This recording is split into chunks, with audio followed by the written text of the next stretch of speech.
Hello everyone and welcome in the Dying Light the Beast game. In today's tutorial I'm gonna show you how to change the dynamic resolution scaling in this game, so stay with me and enjoy watching.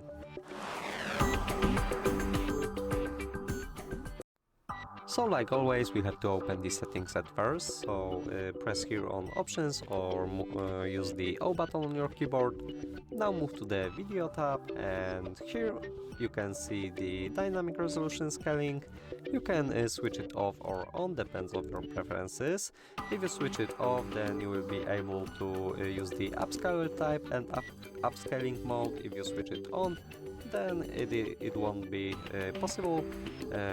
All depends on your preferences. I think you should decide for yourself if you want to use this option or not.